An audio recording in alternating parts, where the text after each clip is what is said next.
There's just something about the end of summer. It's that bittersweet mix of enjoying the sun, but knowing that the season's slipping away.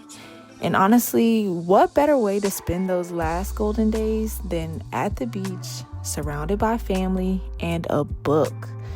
And of course, you can't say goodbye to summer without talking about The Summer I Turned Pretty.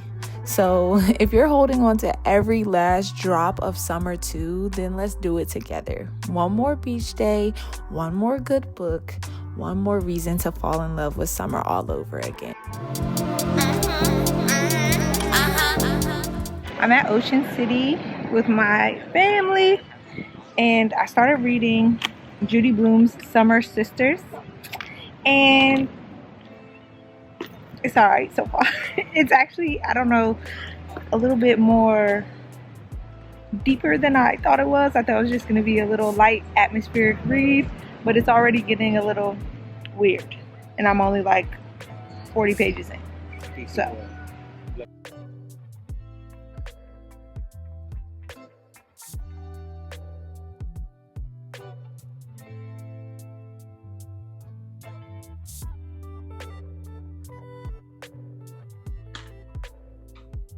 guys, we're back home and summer is basically over. Today is the 21st. Tomorrow I'm gonna upload this video and it'll be the 22nd, which is officially the end of summer. Can you believe it? Time really has flown. Won't lie to you, I did not do the best filming this reading vlog because I was at the beach with my family and I was getting distracted. And to be quite honest, the hotel that we stayed at was, I don't want to say terrible, but I did not have a good time because our room smelled like mildew or something. There were gnats everywhere in our room. It was just very irritating, especially having a toddler in the room. We stayed at the Shore Hotel in Ocean City, Maryland, and like online it looked super cute. It looked like a remodeled, boutique style hotel, and all the like communal areas were really nice, and their hotel restaurant was pretty good, but our room specifically was terrible. And we had like 3 other people in our family have like separate rooms, and all their rooms were perfectly fine. Like my sisters, my aunt, like all of them had nice rooms with no issues, no bugs, no nothing. Mind you, the hotel was sold out, so they were like, oh, we can't really do anything. They gave us a $50 gift card to the restaurant. Like, okay, that's something, but I don't want me and my baby sleeping with gnats and bugs in a mildew smelling room. It was terrible. I had a terrible time room wise, to be honest. I hate being negative about it, but anyways, we're here to fully recap on this book. And as you can see, I have this mic holder because I mean business. It's serious. These are serious, but it's fun to me. I don't know. We're going to talk about Judy Blume. Let's wrap this up. And we're also going to talk about The Summer I Turned Pretty because that show just ended this week and we have to talk about it. Why would we not talk about it if we're ending the summer in this vlog? Okay, but first, Judy Blume, Summer Sisters. Why not end this summer trip with the most summery book that I literally have? And this book follows Victoria, aka Vix, and Caitlin, one of her friends, over pretty much like 2 decades. Now, this is your typical like cool girl and more shy girl friends dynamic. Vix is very like quiet. Her family has, some struggles. Like her brother is disabled, and so her family is very, focused on caregiving for him and things like that. Don't have a lot of money. And then Caitlin, her parents do have money. Her mom is very selfish, so they don't really have the closest relationship, but her and her dad are very close. She looks forward to her summers in Martha's Vineyard with her dad. That's what she looks forward to all year, her being in this house with her brother and her dad.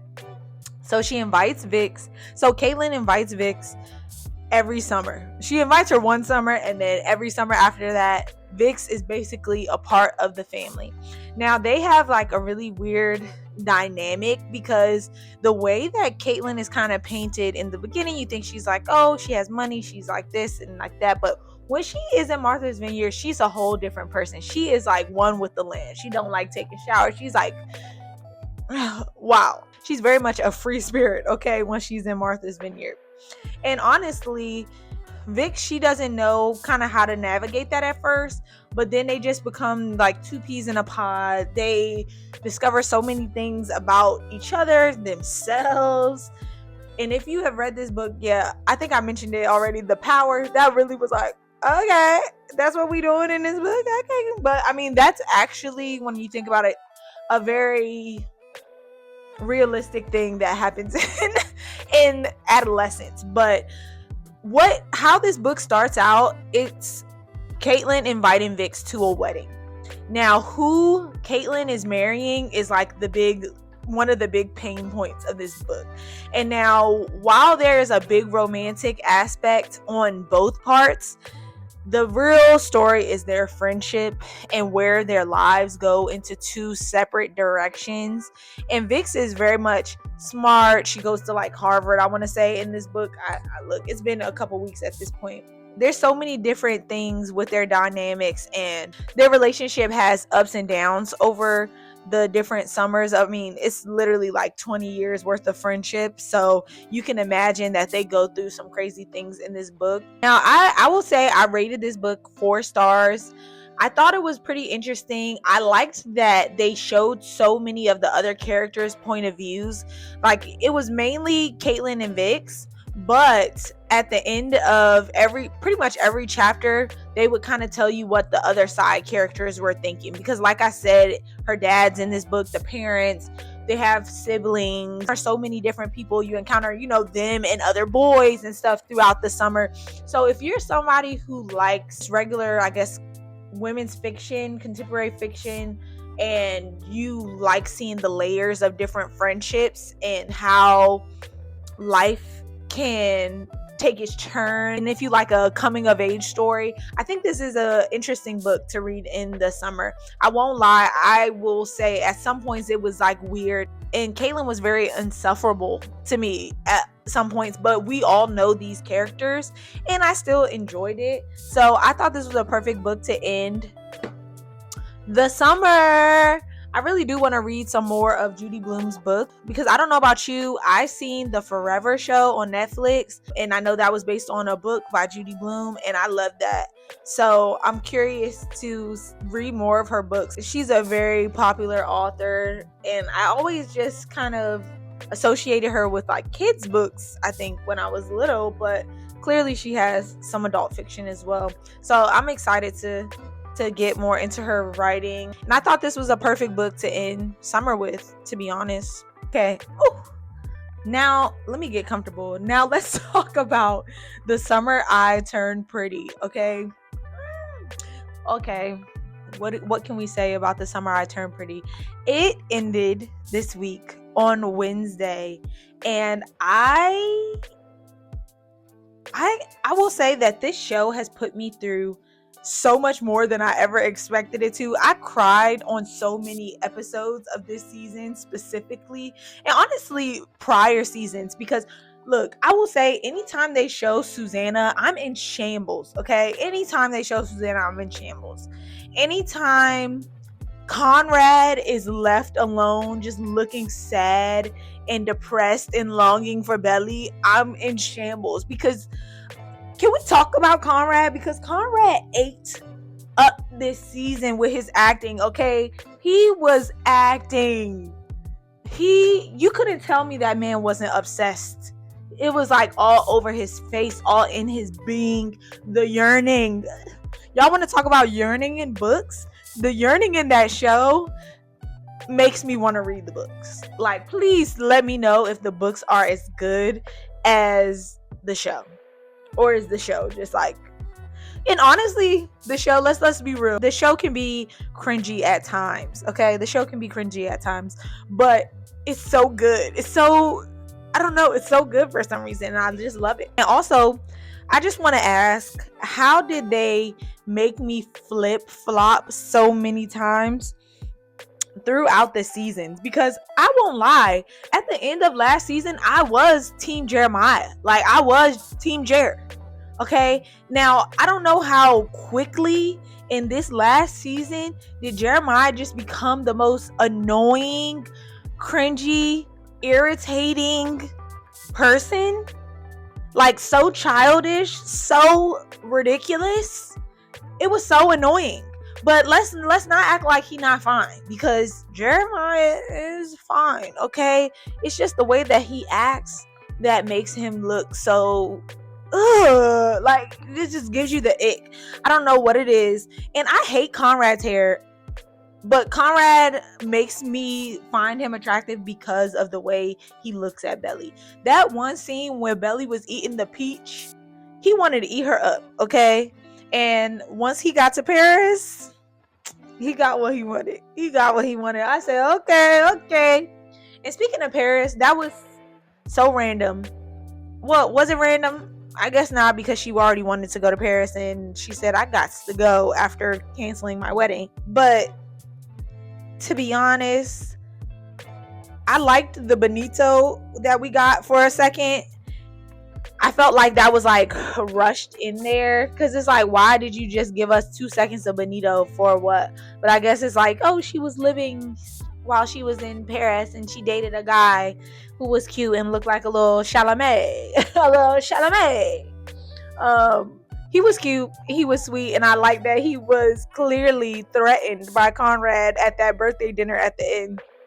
And rightfully so, because Conrad said, I'm coming back to get my girl, and he was not backing down. He said, you know what? You taught her how to ride a scooter? Well, I taught her how to ride a bike, okay? Conrad, it's always been Conrad. I feel like I'm all over the place talking about this, because literally this season had me all over the place.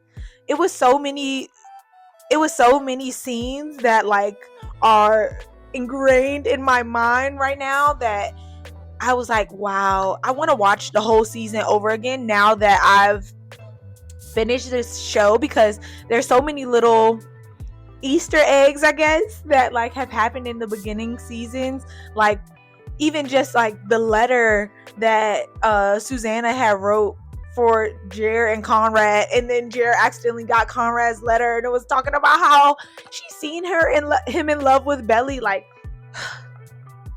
it's just how Conrad pops up anytime Belly needs him. And where was he at when she was at the airport? He was at the airport. Like, that book is so, look, I'm like, that show is just so peak romance. I'm a 32. Look, I just turned 32 the other day. I'm invested in these youngins' life, okay? And I want to see where it goes. I know that they said that they're gonna be making a Summer I Turned Pretty movie. That's crazy. Like, I know they say in the books that there's a wedding between Belly and Conrad, and I'm assuming that's what they're gonna put in the movie. But then what is gonna be the actual, what is gonna be the conflict in the movie if they're already together at this point? I don't know. Like, how can you make that a whole movie? Like, I don't know. But I'm gonna watch it. And I have another question. When did Jer become a chef? I'm not mad at it, and I'm not mad at him liking Denise. Denise is cute. He's cute. Why not? Everybody gotta have somebody, but that was all real random. And Steven and Taylor, they're the best people on the show. I don't know why they forced that argument at the end, but I really like them. It's something about Steven that I really like. You can tell that he just loves him some Taylor, but they be going up and down a lot. They both still have some growing to do, clearly, but I really like them.